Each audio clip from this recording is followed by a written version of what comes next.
오늘도 우리를 위해서 십자가의 길을 걸어가신 주님과 함께 또 주님을 위해서 살아가시는 저와 여러분의 신앙의 삶 되시기를 바랍니다.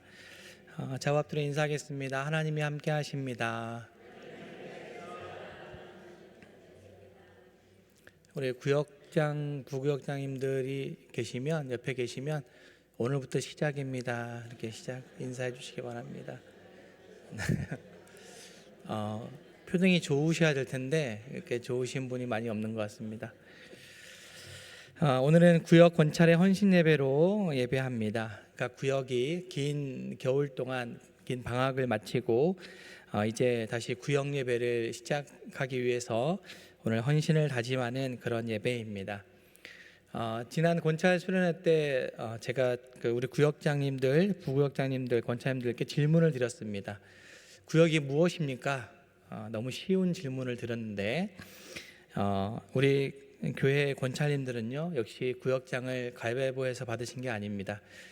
너무나 정확하고 명확하게 잘 알고 계셨는데 곧바로 이 질문 앞에 망설이지 않고 구역은 교회의 혈관입니다. 이렇게 대답하신 분도 계시고 구역은 작은 교회입니다. 제가 듣고 싶은 말이 그거였는데 작은 교회입니다 라고 대답해 주신 분들이 있었습니다. 역시 우리 교회 구역장님들 대단하시다 라는 생각을 했고, 오랫동안 구역장 해오신 분들, 또 오랫동안 교육을 받으신 분들은 이게 뭐 대단한 대답인가 이렇게 생각하겠지만 점점 구역의 필요성을 느끼지 못하고 있는 이 시대의 젊은 분들에게는 생소한 표현이기 때문입니다. 구역은 교회의 작은 교회다. 교회의 혈관이다. 구역이 살아야 교회가 살고 나라가 산다.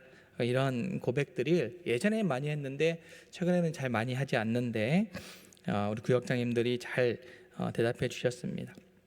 구역은 그냥 교회를 중심으로 지역별로 선거서 나누어 준 것으로만 생각을 하는데 그것이 아니라 이 한영교회라고 하는 교회, 예수님의 몸된 교회의 신경이고 혈관이라는 것이죠. 그래서 구역은 한영교회 안에 작은 교회라고 할 수 있습니다.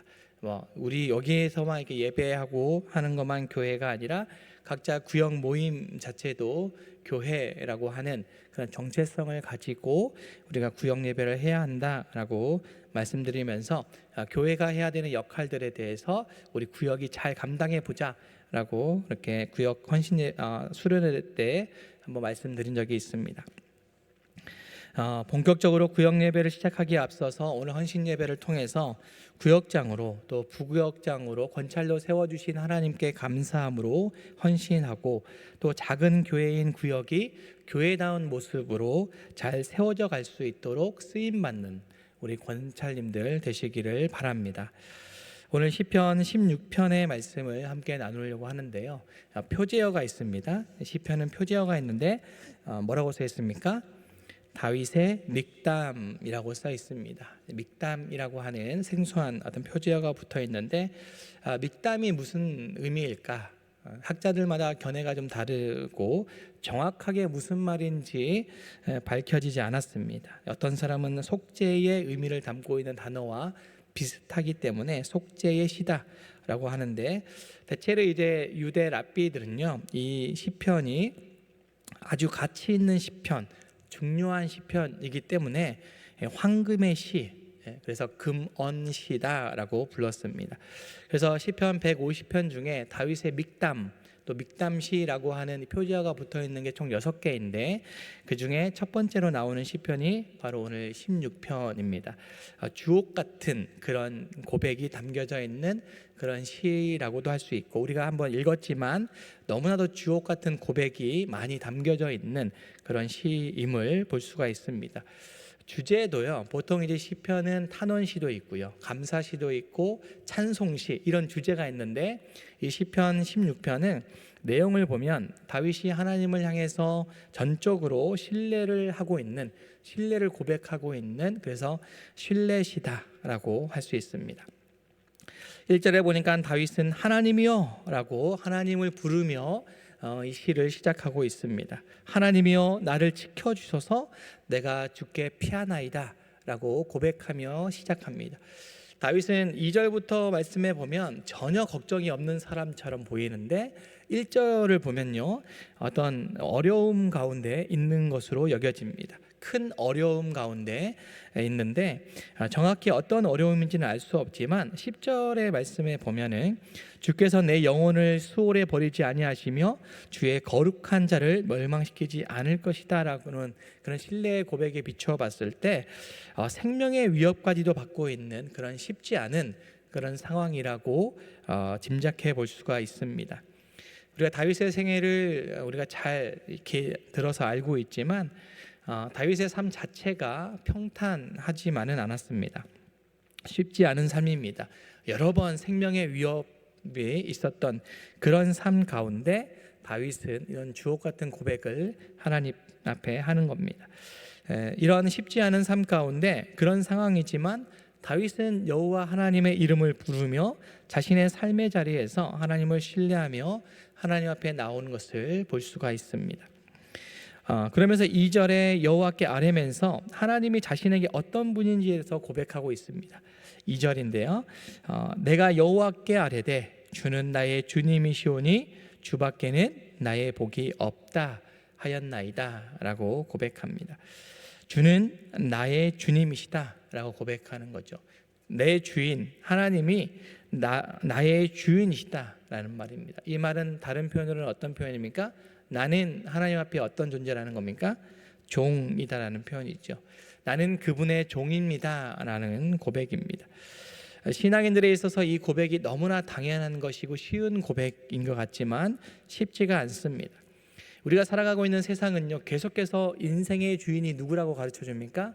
내 자신이라고 가르쳐 줍니다. 인생의 주인은 너니, 너가 이 삶을 잘 가꾸어 살아가라 라고 말씀하고 있습니다. 하지만 성경은 그렇게 말씀하고 있지 않습니다. 신앙이라고 하는 것은 인생의 주인을 바꾸는 것이라고 말하고 있습니다. 내 인생의 주인이 아직도 나다라고 생각한다면요, 이것은 신앙생활을 잘못하고 있다는 겁니다. 저와 여러분은 끊임없이 이 다윗처럼 고백해야겠습니다. 하나님은 나의 주님이십니다.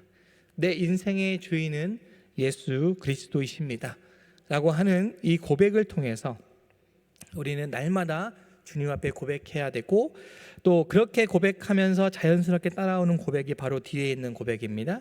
주 밖에는 나의 복이 없나이다 라는 고백입니다. 우리 인생의 주인이 천지를 창조하시고 우리를 구원하여 주신 하나님이시라면 그분 밖에 나의 복이 없습니다 라고 고백하는 것은 당연한 고백입니다.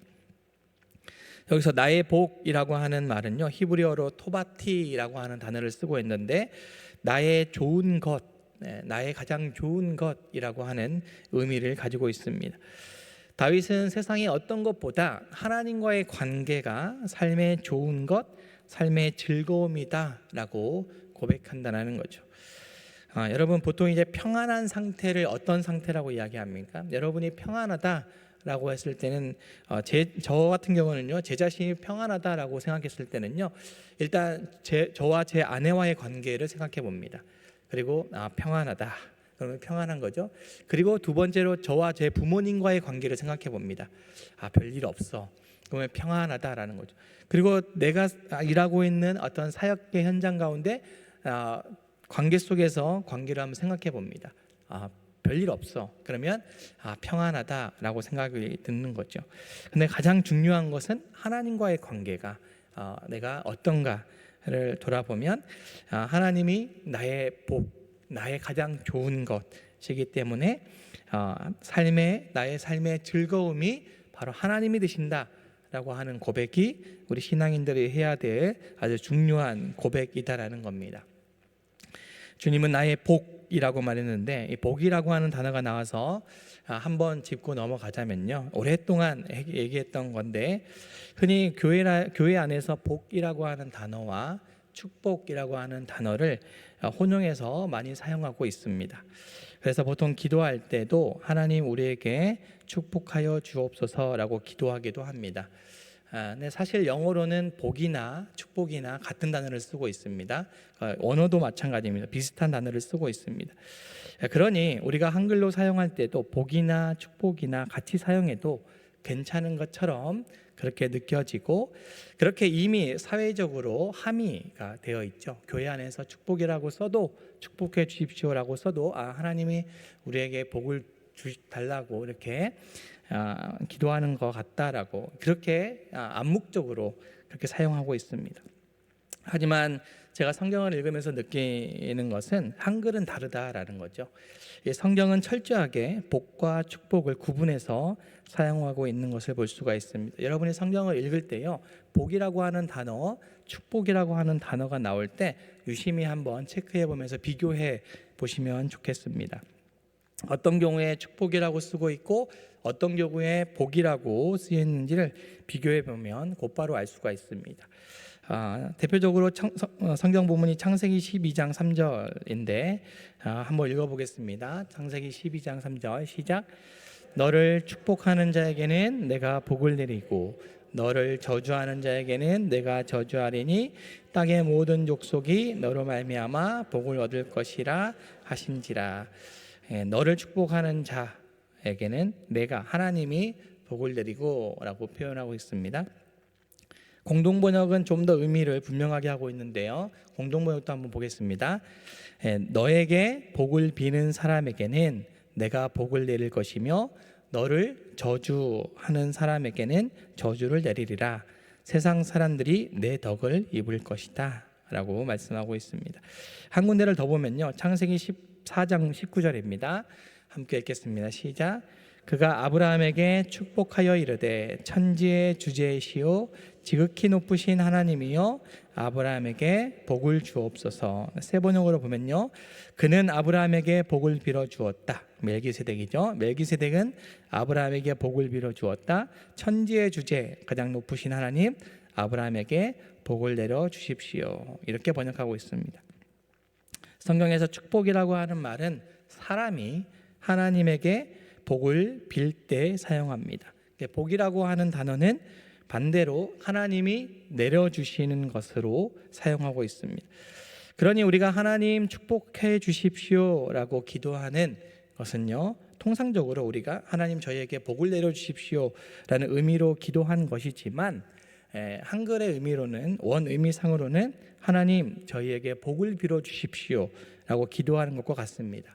이렇게 우리가 기도하면 하나님은 우리의 마음을 아시기 때문에 그냥 그런 줄 알고 우리에게 복을 주시겠지만, 사실 하나님 입장에서는 상당히 난처한 기도라고 할 수 있습니다. 내가 복의 근원이고 복을 주는 자인데 누구에게 복을 빌어야 하나라고 하나님은 고민하실 수 있다는 겁니다. 그러니 이왕 기도할 때는 하나님 우리에게 축복하여 주십시오라고 기도하는 것보다는 하나님 우리에게 복을 내려 주십시오라고 기도하는 것이 좋겠다라는 생각이 듭니다. 뭐 그런 것까지 다 따지고 드냐라고 생각할 수 있지만 저는 말이 중요하다고 생각합니다. 우리 기독교가 쓰는 단어가 정확하게 쓰지 않으면 우리 신앙이 아리까리한 신앙이 많기 때문에 말을 정확하게 사용하는 것이 너무 중요하다고 생각합니다. 이미 우리 교회가 속해 있는 총회에서도요, 이 부분을 지적하고 추정하도록 정리해 준 적이 있습니다. 아무튼 기도하실 때 그냥 축복해 주십시오 이렇게 기도하는 것을 조금 바꿔서 복을 내려 주십시오라고 기도하면 훨씬 더 좋겠다. 그런 기도할 때 분명히 이 가운데 저도 틀린 건데 이렇게 생각하지 마시고 그냥 그런 줄 알고 기도를 들으시면 좋겠습니다. 아무튼 오늘 다윗은 주밖에는 나의 복이 없다라는 것을 알았다라는 거죠. 세상의 모든 것을 가졌다 하더라도요, 하나님이 나의 주인이 되지 않는다면 그것은 불행한 삶이 되는 것이고, 세상의 모든 것을 다 잃었다 하더라도 하나님이 나의 삶의 주인이 되어 주신다면 복된 삶이 되는 것입니다. 오늘 헌신을 다짐하는 우리 구역장님들, 부구역장님들이 해야 할 고백 중에 첫 번째 고백이 바로 이 고백이라는 거예요. 여러분은 하나님에 대해서 어떻게 고백할 수 있는가? 한번 생각해 보시길 바랍니다. 나는 하나님에 대해서 어떻게 고백하고 있는가? 여러분의 상황이 어떠하든지, 아주 평안한 상태이든지 아니면 아주 힘든든지, 여러분이 해야 할 고백은요, 주는 나의 주님이시오니 주밖에는 나의 복이 없습니다 라는 고백입니다. 왜 나를 구역장으로 세워주셨나? 그렇게도 사람이 없나? 이번에는 나를 좀 빼줬으면 하는데, 이제 구역장 그만했으면 하는데, 나는 능력도 없는데 다른 사람을 세우지 왜 나를 세우나? 라고 말하기 전에 먼저 우리가 해야 될 고백은 주님은 나의 주님이시고 주밖에는 나의 복이 없습니다 라는 고백이 여러분 앞에 있기를 바랍니다. 하나님이 여러분의 주님이시기 때문에 여러분을 구역장으로, 부구역장으로 세워주신 줄 믿습니다. 하나님을 향해서 이렇게 고백한 다윗은요, 이제 시선을 땅으로 돌리며 자신과 함께 하나님을 경외하는 성도들을 향해서 이렇게 고백합니다. 3절에 보니까요, 땅에 있는 성도들은 존귀한 자들이니 나의 모든 즐거움이 그들에게 있도다 라고 다윗은 고백합니다. 2절 3절을 세 번역으로 한번 다시 보면 이렇습니다. 한번 같이 읽어보겠습니다. 시작. 나더러 주님에 대해서 말하라면 하나님은 나의 주님, 주님을 떠나서는 내게 행복이 없다 하겠습니다. 땅에 사는 성도들에 관해 말하라면 성도들은 존귀한 사람들이요 나의 기쁨이다 하겠습니다. 다윗은 하나님에 대해서 말하라 라고 했을 때는 나의 주님이시고 주밖에는 나의 복이 없다 라고 고백하면서, 동시에 그러면 땅에 있는 성도들에 대해서 어떻게 이야기하겠느냐 라고 했을 때는 그들은 존귀한 자들이고 나의 기쁨입니다 라고 고백했다라는 거예요. 나의 모든 즐거움이 그들에게 있다, 나의 기쁨이다 라고 고백합니다. 함께 하나님을 경외하며 신앙하는 성도들이 얼마나 귀한 존재인지에 대해서 고백하는 겁니다. 반대로 4절에 보니까요, 다른 신에게 예물을 드리는 자, 다른 신을 쫓아가는 자에게는 괴로움이 더할 것이다 라고 대조적으로 이야기해 주고 있습니다. 여러분, 우리가 함께 이렇게 신앙생활 함께하는 성도들이 있다는 것이요, 얼마나 귀하고 복된 것인지 모릅니다. 다윗은 자신의 모든 즐거움이 이 성도들에게 있다라고 고백합니다. 여러분은 어떻습니까? 여러분 옆에 있는 성도들, 매주 함께 얼굴 보며 하나님께 예배하고 있는 우리 성도들을 보면 어떻습니까? 그리고 여러분의 구역원들을 보시면 어떤 존재라고 고백할 수 있겠습니까? 이 다윗처럼 고백할 수 있는가 한번 생각해 보시기 바랍니다. 다윗이 지금 뭔가 착각하고 있는 거 아닌가 생각하는 분들도 있을 겁니다. 다윗이 구역장을 안 해봤기 때문에 이렇게 고백하고 있는 건 아닌가라고 생각하는 분도 있을 겁니다. 성도들이 얼마나 무서운 존재인지, 성도들이 얼마나 나에게 상처를 주는지 모르는구나. 우리 구역 식구들이 지지리도 말도 안 듣는데 무슨 존귀한 자들이냐라고 할 수도 있겠습니다. 그럼에도 불구하고 하나님은 함께 신앙하는 성도들을 존귀한 자들이라고 여기기를 원하시고 다윗도 그렇게 고백하고 있습니다. 나를 하나님 앞에서 존귀한 자로 여기는 성도라면 나뿐만 아니라 나와 함께 신앙하는 성도들도 존귀한 자로 여길 수 있어야 되겠습니다. 내가 주인이 아니라 하나님이 주인된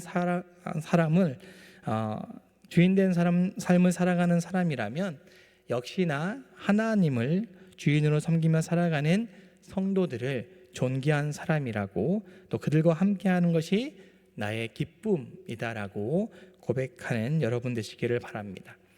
여러분, 히키코모리라고 하는 단어를 아시죠? 오랫동안 쓰인 말인데 은둔형 외톨이라고 하는 말입니다.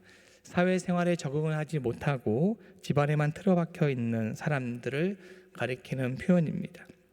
우리 주변에서 쉽게 발견할 수 있습니다. 사실 이제 자발적인 히키코모리들이 있지만 사실 이거는 이 사회가 만들어낸 어떤 부산물이라고 할 수 있습니다. 경쟁하고 비교하는 이 사회가 그렇게 만들어가는 경우를 더 많이 보게 됩니다. 그러니 그들만의 문제라고만 꼬집어 얘기할 것이 아니라 이 사회적 문제라고도 할 수가 있다는 거죠. 그런데 문제는 신앙생활에서도 이 은둔형 외톨이가 있다라는 거예요. 함께 신앙생활 하시는 분들과 어울리지 못하고 혼자서만 외롭게 신앙생활 하시는 분들이 있다라는 겁니다. 오늘 권사님이 어떤 한 분을 지난주에 만나셨는데 우리 교회에 등록한 지 15년이 된 거죠. 2009년부터 등록을 하지 않았습니다.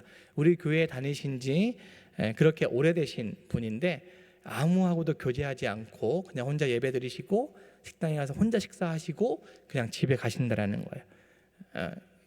여러분 주변에 그런 분이 계십니다.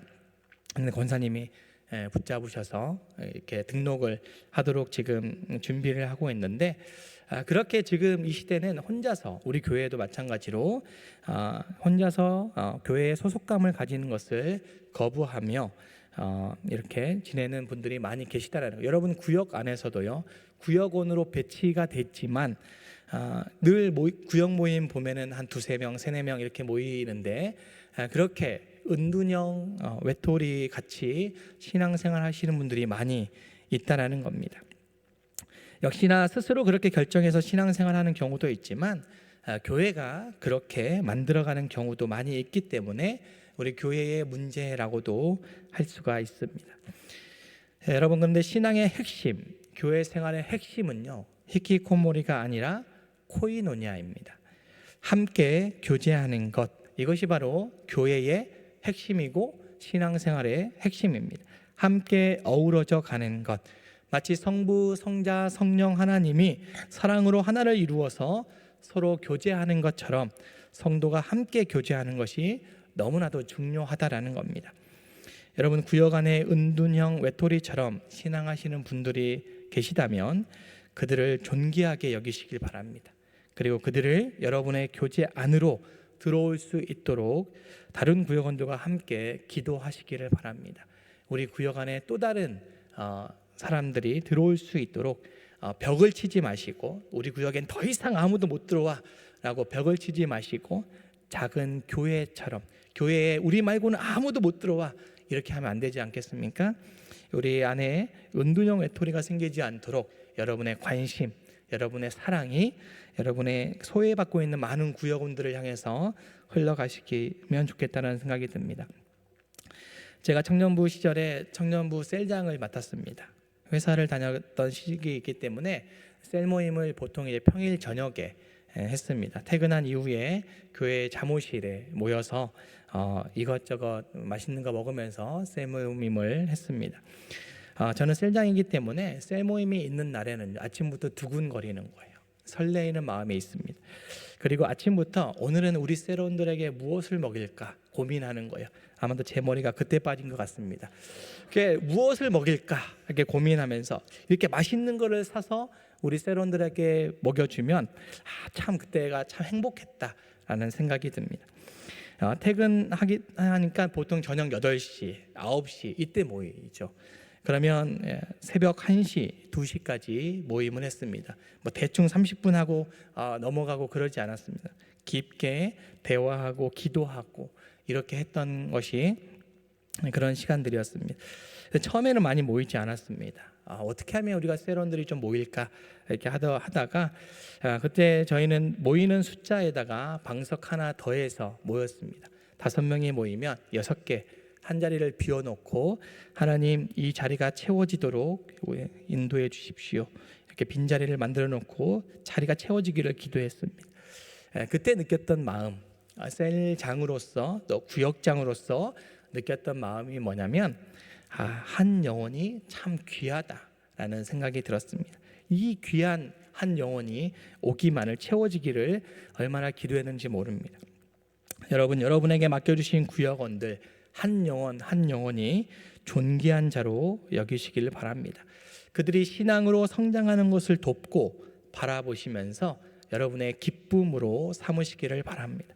이것이 오늘 구역장, 부구역장님으로 헌신하는 여러분들이 두 번째로 해야 될 고백입니다. 나에게 맡겨주신 성도들은 참 존귀한 자들이다. 나의 기쁨이 그들에게 있다라고 고백하는 우리 구역장, 부구역장들 되시길 바랍니다. 마지막으로 세 번째는요, 여러분께 맡겨드린 삶의 자리, 특별히 여러분의 구역을 사랑하시길 바랍니다. 5절 6절인데요. 5절 6절 여러분 성경책 보시면서 한번 읽어보겠습니다. 시작. 여호와는 나의 산업과 나의 잔의 소득이시니 나의 분깃을 지키시나이다. 내게 줄로 재어준 구역은 아름다운 곳에 있으며 나의 기업이 실로 아름답도다. 아멘. 다윗은 먼저 여호와 하나님이 자신의 산업이고 잔의 소득이고 분깃이라고 고백합니다. 눈에 보이는 자기가 누리는 물질, 어떤 재산, 건강 등이 자신의 소득이 아니라 하나님이 바로 자신의 산업이고 소득이라고 고백합니다. 이스라엘은 가나안 땅에 들어왔을 때에 땅을 분배받습니다. 어떻게 분배받냐면 내가 가지고 싶다고 해서 그 땅을 가질 수 있는 것이 아니라 제비를 뽑아서 땅을 분배받습니다. 더 많이 가지고 싶다고 해서 더 가지는 것도 아니고 내가 능력이 있으니 더 많이 주십시오 한다고 해서 더 가지는 것도 아닙니다. 하나님께서 분배해 주시는 대로 순종하며 구역을 분배받은 것입니다. 다윗은 그러한 자신의 기업을 바라보면서 그 기업에 초점을 맞추는 것이 아니라 그 기업을 주신 하나님을 생각합니다. 자신의 것이라고 주장하지 않고 하나님의 것이기에 그 땅에 집중하지 않고 그 땅을 주신 하나님께 집중하고 있는 것입니다. 우리 성도들이 가져야 할 마음이 바로 이것입니다. 내가 가지고 있는 것, 내가 누리고 있는 것, 내 것이라고 주장해야만 하는 것들이 많이 있지 않습니까? 하지만 성도는 저와 여러분은 그것을 나누어 주신 하나님께 집중하는 사람들입니다. 하나님이 선물로 주셨기 때문에 그것이 아름다운 곳이다 라고 고백하는 사람입니다. 오늘 말씀에 줄로 재어준 구역은 1차적으로는 이스라엘 백성들이 분배받은 땅을 말하는 것이지만 특별히 오늘 헌신을 다짐하는 우리 권차님들에게는 여러분에게 맡겨주신 구역이라고 한번 생각해 보시기 바랍니다. 여러분의 구역, 여러분의 것이 아니고 하나님의 것입니다. 그러니 여러분의 구역이 어떠한 상황 가운데 있든지 그 구역을 아름다운 곳이라 여기시면서 감사하시기를 바랍니다. 아름다운 구역을 더 아름답게 가꾸기 위해서 하나님께 더 집중하는 우리 구역장님들 되시기를 바랍니다. 7절에 다윗은 나를 훈계하신 여호와를 송축할지라 밤마다 내 양심이 나를 교훈하도다 라고 고백하고 8절에서는 내가 여호와를 항상 내 앞에 모시며 그가 나의 오른쪽에 계심으로 내가 흔들리지 아니하리라 라고 고백합니다. 세 번역으로 보면 이렇게 번역합니다. 주께서 날마다 좋은 생각을 주시며 밤마다 나의 마음에 교훈을 주시니 내가 주님을 찬양합니다. 주님은 언제나 나와 함께 계시는 분, 그가 나의 오른쪽에 계시니 나는 흔들리지 않는다 라고 고백합니다. 다시 한번 말하지만 다윗은 절대로 평안한 상태에 있는 것이 아닙니다. 어쩌면 죽음의 위기 가운데 어려움을 겪고 있습니다. 하지만 다윗은 그 문제, 그 어려움에 몰두해 있지 않고 하나님만을 바라보며 하나님만을 찬양하고 있습니다. 그럴 때에 하나님은 날마다 나에게 좋은 생각을 주신다. 그리고 밤마다 나의 마음에 교훈을 주신다라고 고백합니다. 여러분, 이 시대에 구역을 이끌어가는 건 쉽지 않습니다. 시간을 맞춰 모이기도 쉽지 않습니다. 특별히 구역장으로, 부구역장으로 우리를 흔들리게 하는 그런 요소들이 참 많이 있습니다. 하지만 언제나 함께 하시는 하나님, 우리 구역 모임의 주인 되시고 우리 구역 모임에 함께 하시는 하나님을 바라보시기를 바랍니다. 내가 하는 것이 아니라 우리 하나님이 하신다라는 확신을 가지고 구역을 감당하시기를 바랍니다.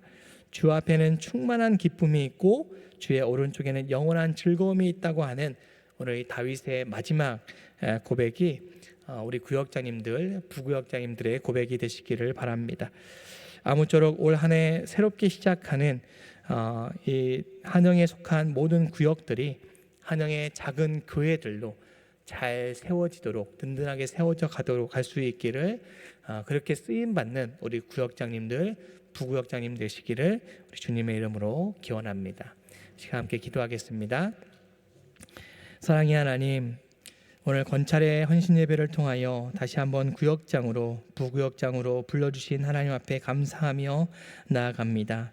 더욱더 하나님께 집중하게 하시고 맡겨주신 구역을 아름답게 가꾸어 나가는데 귀하게 쓰임받는 우리 구역장 부구역장들 되게 하여 주시옵소서. 올 한 해 곳곳에서 이루어지게 될 구역 모임 가운데 주님께서 함께하여 주심으로 말미암아 충만한 기쁨이 넘치게 하여 주시옵소서. 예수님의 이름으로 기도합니다. 아멘.